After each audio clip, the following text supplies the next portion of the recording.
question today. Suppose you are in your 80s. Yeah? Which I am. Okay. You've lived a full life, you're now in your 80s, and your grandchildren, your children, your entire family is gathered around you, and they ask you a question. The question is, what are 2 things you are proud of having achieved when you were much younger? So just reflect for 2 minutes. What are you really proud of having achieved so far?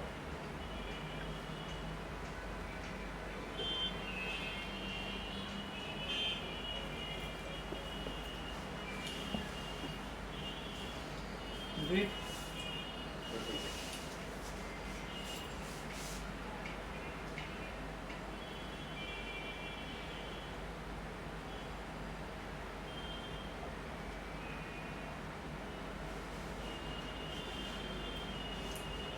Okay, please give short answers so we can go through the entire material. If you give long answers, I can't finish. That's So just short, brief. I don't think there is something, because I believe there is something like a charted route, Okay. and you have to follow the route. Okay. Because there are certain people who believe in the law of destiny, that everything is charted out to you. Of course, you have an option too, but even then, what has come to pass has come to pass, and I have no role to play. All right. I will not say I have accomplished, but I have tried to be a good human being up till now, and given a fair chance to everybody. Fair chance to everyone. Next. Our friend. Having looked after my parents in their old age till their death, Okay. and lived a hard, successful life, and have come up from the ranks. All right.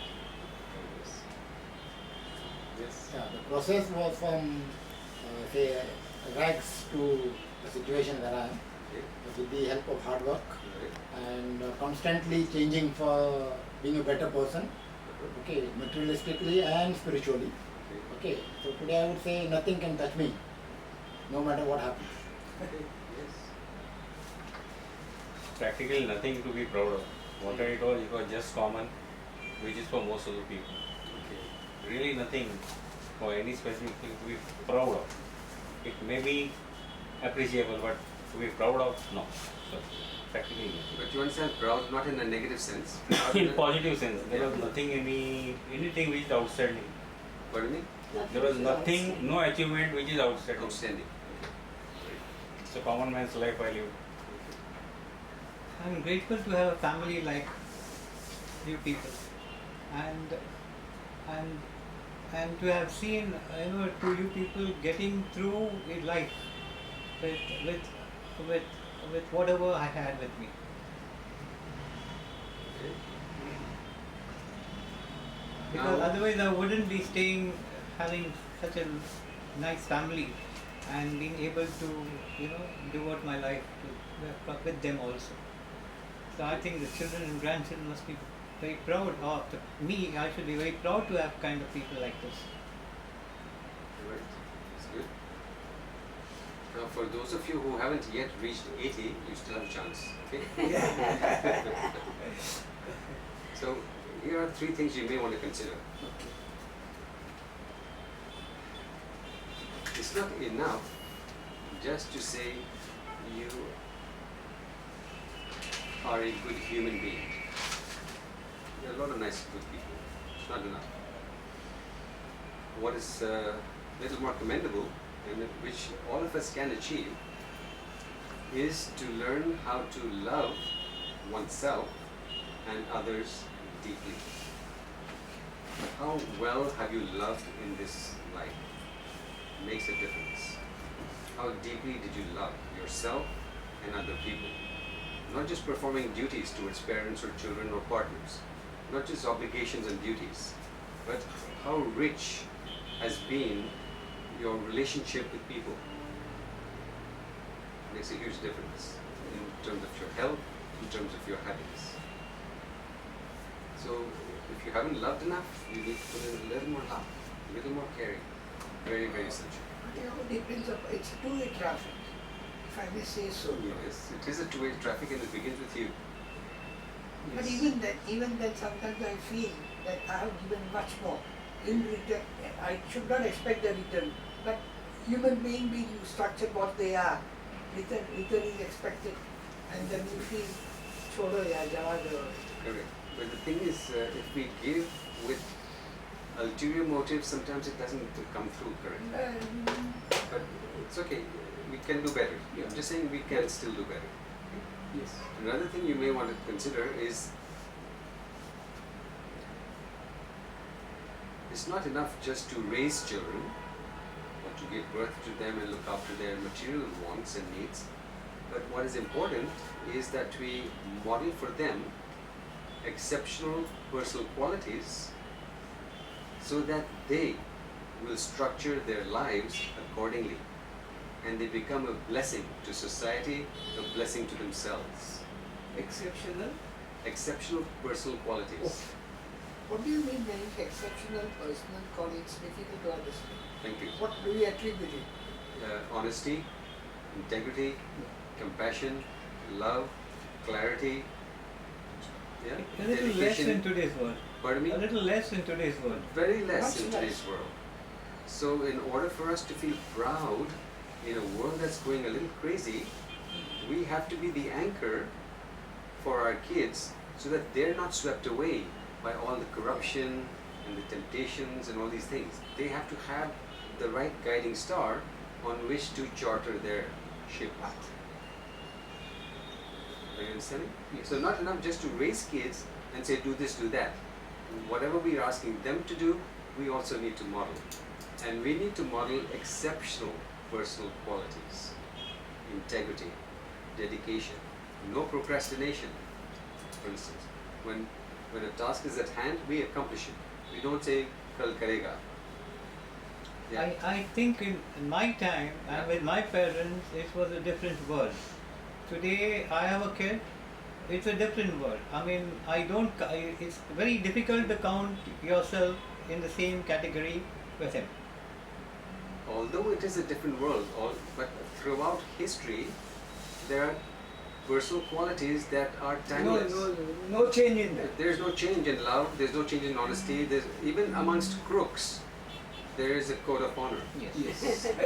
Yeah, even amongst crooks. Yes. If one crook cheats the other one, he's had it.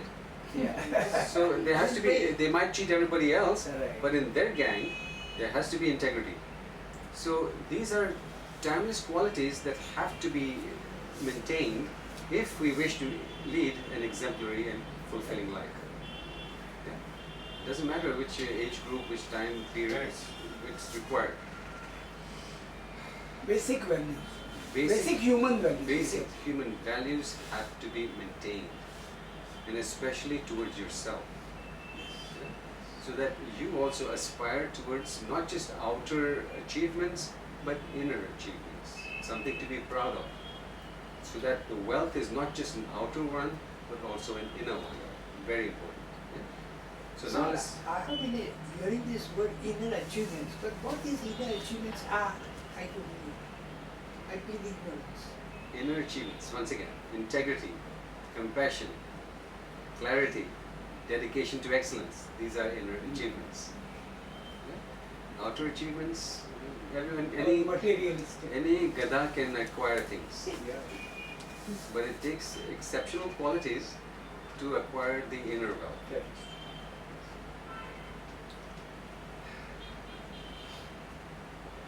There are very few people in this world, very, very few people in this world who can basically say just how and when they are going to die. They are able to tell somehow. Very few people. They have, okay, I'm going to go on this date at that time, this is going to happen. Yeah? Very few people have that little gift of prophecy. But most of us do get to choose just how and when we are going to live. Are you understanding? Only the fewest of people can predict when and how they're going to die, but the majority have the choice to predict just how and when they are going to actually live a vibrant life, a beautiful life. So, to truly live means, now I want you to remember in school you had to fill out the blank. Okay. So, to truly live means what? Fill out the blank. Be honest to myself.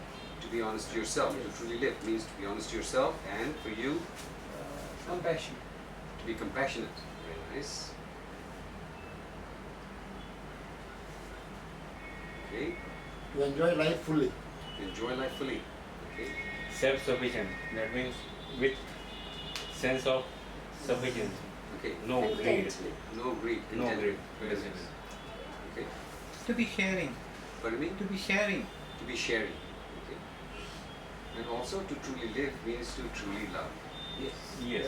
Yeah? And to truly live means to discover novel ways, creative ways in which to bring enjoyment into the moment. Yeah? Most of us are not in the present. Yes. Most of us, look at how people are constantly fiddling on their phones. Yes. Fiddle, fiddle, fiddle, fiddle. They don't want to be in the present. The present is not interesting for them. All the time somewhere else. So to truly live means to learn how to bring enrichment into the moment. Instead of only wanting things, other people, passively experiencing happiness, that's not the way to truly live. Now suppose you had $1 million US. Okay? Okay, US dollars. First $1 million. Would you think it would be wise for you to keep it in a safe deposit locker in the bank? No, no, not at all. Not at all. What would you do with it? That To put it increase to a it. constructive use. Put it to a constructive use. You would invest it. I will increase it. Invest You or would increase it. to reduce the suffering of others if I may do so. Okay, you would use it to reduce the suffering of others. Very nice. Invest it, use for self also, Right? and additional whatever you can use for others. Okay. So not a good idea to just keep it locked up. It's as good as not having a single dollar. No, but Yes, you can, yes. when you go into Bajikali, you can take out a few dollars and go and buy your things. From ATM. From it. Yeah, when you go into the mall, you can take a few dollars when you need. Yeah, but not a good idea to keep it in the safe. Okay. In the same way, all of you, all of us, have more than $1 million worth of incredible personal qualities. The love, the laughter, the creativity, the joy, it is right there. But how much are you bringing? How much are you expressing in the world? Very less. Very little. You are a gold mine of beauty.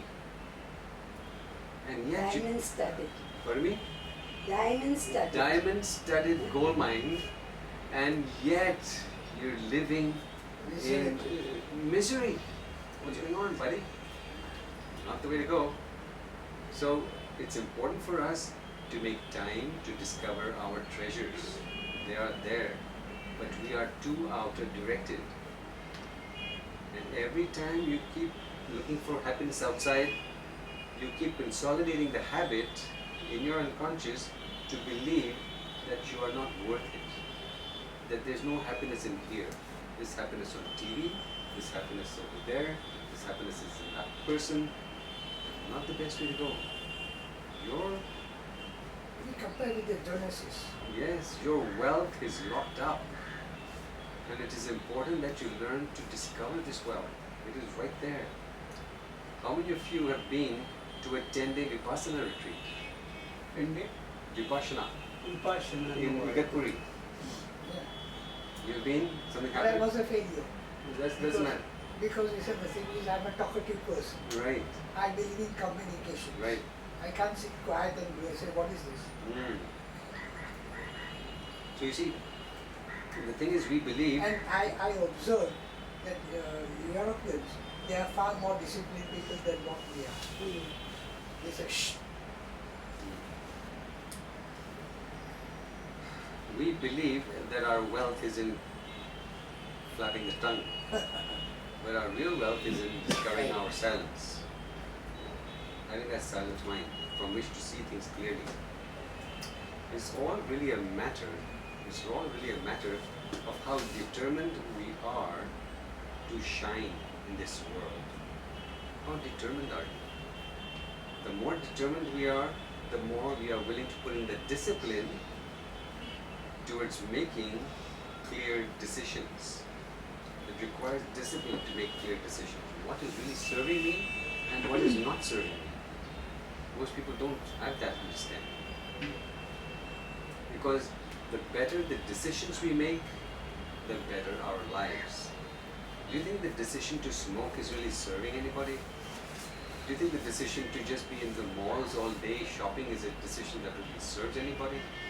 So we need to learn how to discipline the mind to choose the right path from the not so good path. So for our lives to change, for our experiences to change, we must change. But we want things to change without we putting any efforts into our own assumptions about reality. We're not willing to change. Yeah? So it's important that we learn to make better choices. Very, very important. Some time ago, when I was doing a weekend workshop,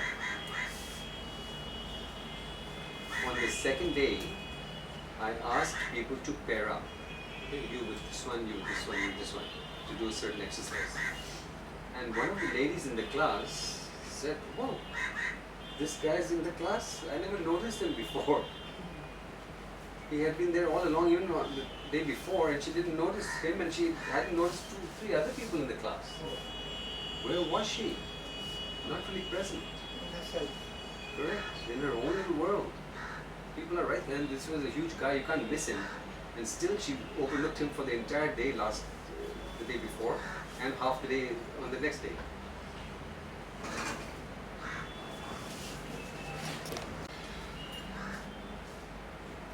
Okay, to check your level of awareness, I'm going to say something, and then as soon as I say it like this, I would like you to give the answer. Okay? Just to check your level of awareness.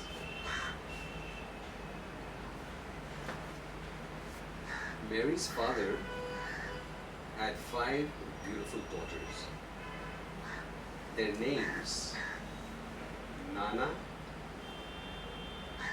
Nene, Nini, Nono, and Mary.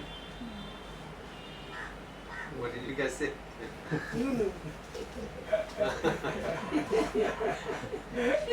Right, you got it? Mary's father. Most people would say Nunu. Yeah? Because A-E-I-O, you.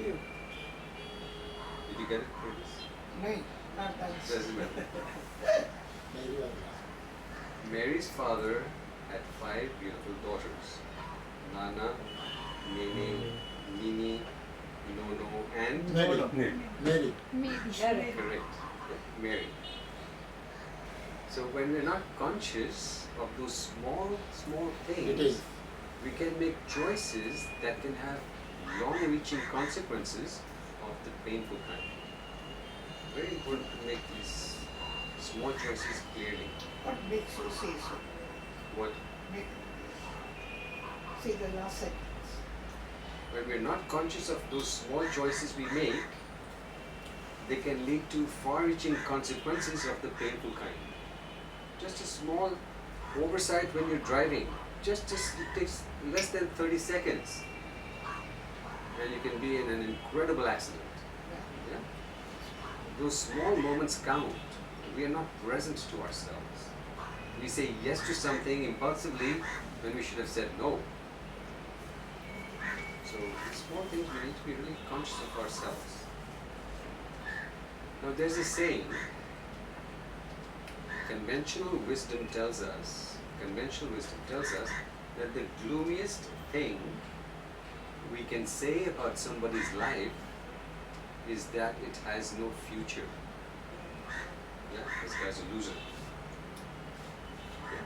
The gloomiest thing we can say about somebody's life is that it has no future. Do you agree with that? No. No. No? What are you saying? There's always a turnaround. There's always an opportunity for that person to be aware. Okay, enough is enough. Let me go back. Okay, good to see it from that perspective. Yes. Anything else? What is the gloomiest thing? Is that you're already putting your dark glasses before a bright day. It's your fragment of imagination. Okay, fine. It's my own thinking to look at the thing or interpret it at any particular situation or a person. I find gloomy for other person. I cannot see normal situation for other person. You said other thing. Okay, that's another way of looking at it. Fine. You're predicting the future. I can't be judge of somebody else's. But the point here which I want to make is this. It's not that a person doesn't have a future, but because like you said, it can be changed around. Yeah? But the gloomiest thing which we can say about ourselves or anybody else is that we have no present. That's the gloomiest thing. That we have no present. We are not living, we are hoping to live. Yeah? Hoping to live when someday I can go there, when someday I get the raise, when I have that, and when I meet this person. So most people Expectation. are living in memory and hope, alternating between memory and hope. They're not really grounded in the present. That's the gloomiest thing. Like I said earlier, look at how many people, the moment they have some spare time, they're fiddling on their phones. Or the moment they have some spare time, just watch people walking on the streets. They're not present. They're somewhere else, thinking about this, thinking about that, and then suddenly, gone into the next rebirth. Yeah? They've crossed the street without looking. So we're not really conscious of the beauty of the moment. We're not conscious. Not conscious of the beauty that exists within us. We're somewhere else. Constantly we are somewhere else. That is not the way to live. Are you understanding things? Okay. Don't you get bored being with you all the time? Because you see, human beings, structured as they are, structured as their mind is, they always think of something. Thank you for the question. I'm sorry, I No, did no, ignorance. thank you. It's I'm good. ashamed of. No, it's fine. The thing is, there's an entire world to be seen through the microscope. Yeah, in those smallest things, there's an entire cosmos down there. Just like there's a cosmos you can see with the telescope. Right? So the microscope reveals a world as vast and as profound as the telescope reveals the world out there. So when we go within, there's nothing to be bored about. In the beginning, yes, it's boring because there's so much garbage there. You're not used to it. You're not used to it. It's boring. But once you clear out that garbage, you'll be amazed at what you will find there. So when the rishis and the monks and the sadhus go into meditation, they're not really masochistic into wanting to be bored. They're discovering something incredibly profound which is locked from the view of the average person. So it's not about self, because you see that there is no self once you go inside. There is no self.